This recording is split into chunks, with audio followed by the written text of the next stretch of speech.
ತುಪ್ಪ ಘಮ ಘಮವಾಗಿರಬೇಕು ಅಂದರೆ ಬೆಣ್ಣೆನ ಈ ಥರ ಚೆನ್ನಾಗಿ ತೊಳಿಬೇಕು. ಬೆಣ್ಣೆ ಕದ್ದ ನಮ್ಮ ಕೃಷ್ಣ, ಬೆಣ್ಣೆ ಕದ್ದ ನಮ್ಮ, ಬೆಣ್ಣೆ ಕದ್ದು ಜಾರುತ ಬಿದ್ದು ಮೊಣಕಾಲೂದಿಸಿಕೊಂಡ ನಮ್ಮ, ಬಿಂದಿಗೆ ಬಿದ್ದು ಒಟರ ತೊಳೆದಿರೋ ಬೆಣ್ಣೆನ ಇವಾಗ ಕಾಯಿಸ್ಬೇಕಲ್ವಾ. ತುಪ್ಪ ಘಮ ತುಪ್ಪ ರೆಡಿ ಮಾಡಬೇಕು ಅಂದರೆ ಬೆಣ್ಣೆನ ಚೆನ್ನಾಗಿ ತೊಳಿಬೇಕು. ಯಾವಾಗಲೂ ಬೆಣ್ಣೆ ವಾಸನೆ ಬರಬಾರ್ದು. ಬೆಣ್ಣೆ ವಾಸನೆ ಬಂತು ಅಂದರೆ ತುಪ್ಪ ಚೆನ್ನಾಗಿರಲ್ಲ. ನೋಡಿ, ಈ ಥರ ಚೆನ್ನಾಗಿ ತೊಳಿ. ಇವಾಗ ತುಪ್ಪನ ರೆಡಿ ಮಾಡೋಕ್ಕೆ ಬೆಣ್ಣೆನ ಕಾಯಿಸೋಣ. ಇವಾಗ ಬೆಣ್ಣೆ ಕಾಯಿಸಿ ತುಪ್ಪ ಮಾಡಬೇಕು.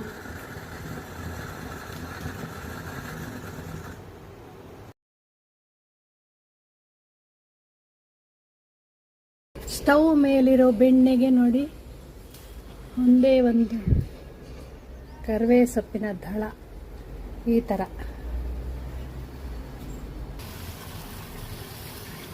ಕುದೀತಾ ಇದೆ ನೋಡಿ ಬೆಣ್ಣೆ.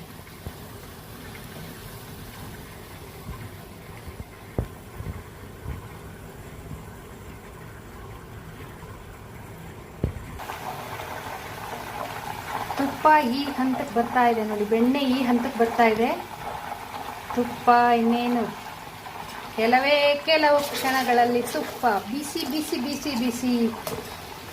ಹರಳಾಗಿರೋ ತುಪ್ಪ ರೆಡಿ ಆಗುತ್ತೆ. ಇದಕ್ಕೆ ಈ ಟೈಮಲ್ಲಿ ನಾವು ಇವಾಗ ತಂದಿರೋ ಕರಿವೇ ಸೊಪ್ಪು,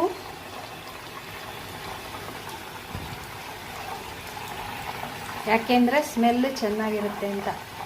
ಪ್ಯಾಕೆಟ್ ಹಾಲಾಗಿರೋದ್ರಿಂದ ತುಪ್ಪದ ಸ್ಮೆಲ್ ಅಷ್ಟೊಂದು ಚೆನ್ನಾಗಿ ಬರಲ್ಲ. ಈ ಥರ ಏನಾದರೂ ನೀವು ಟ್ರಿಕ್ಕನ್ನು ಯೂಸ್ ಮಾಡಿದ್ರೆ